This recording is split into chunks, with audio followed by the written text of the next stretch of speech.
All cyclists fear bad drivers. Ask most people who ride a bike regularly in the UK and they'll happily recount a list of terrifying or alarming incidents caused by the deliberate actions of another road user, usually someone in a motor vehicle.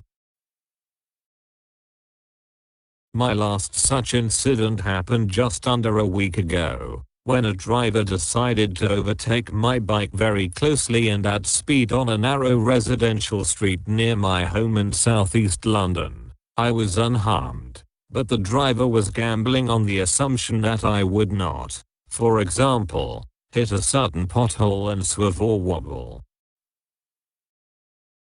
Inevitably, the congested traffic meant I caught up with the driver at the next junction. His relatively minor, but nonetheless very real, roll of the dice with my chances of making it home safely that evening had all been for nothing. That's appallingly common. A couple of things must be noted. First, however distressing such incidents can be, and there is evidence they help keep levels of cycling in Britain as pathetically low as they are, riding a bike is still safer than many people think. The average Briton would ride 2 million miles before they suffered a serious injury.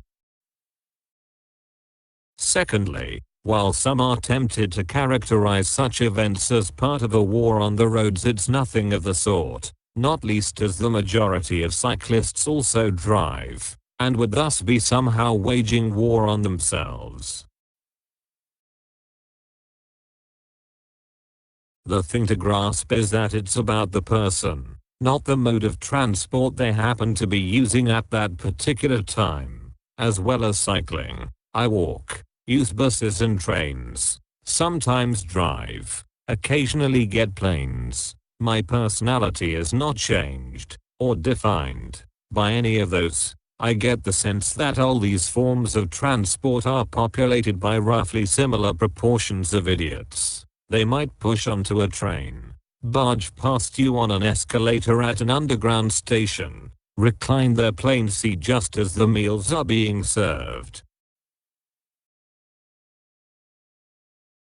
Driving is, however, different in one way. It is the sole event in most people's everyday lives where there is a plausible chance they could kill another human being. It's not about morals. It's simple physics. If I hit someone at 12 miles per hour even on my solid, heavy everyday bike, it would impart something like 1,200 joules of kinetic energy. If I were in the last car I owned, a relatively tiny Nissan Micra, doing 30 miles per hour, you're suddenly at 100,000 joules. It's a very different impact.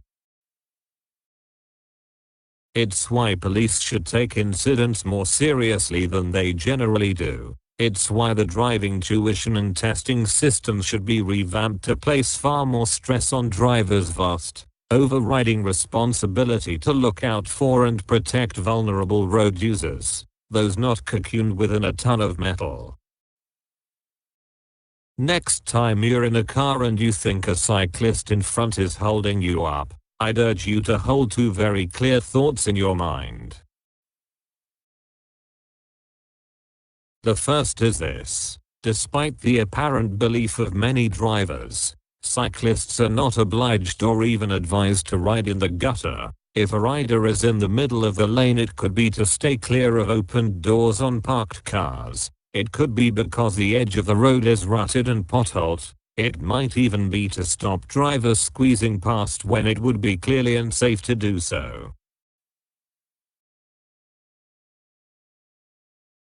Also bear this in mind. Even if you're absolutely convinced the cyclist is in the wrong, hold back and be cautious anyway. In the majority of urban traffic situations, your overtake will be a very brief victory. They'll pedal past again in the queue for the next red light or junction. But most of all, remember that these are human beings, unprotected flesh and bone, seeking to get to work, to see their friends, to return to their loved ones. However much of a rush you think you're in, it never, ever justifies putting them at risk.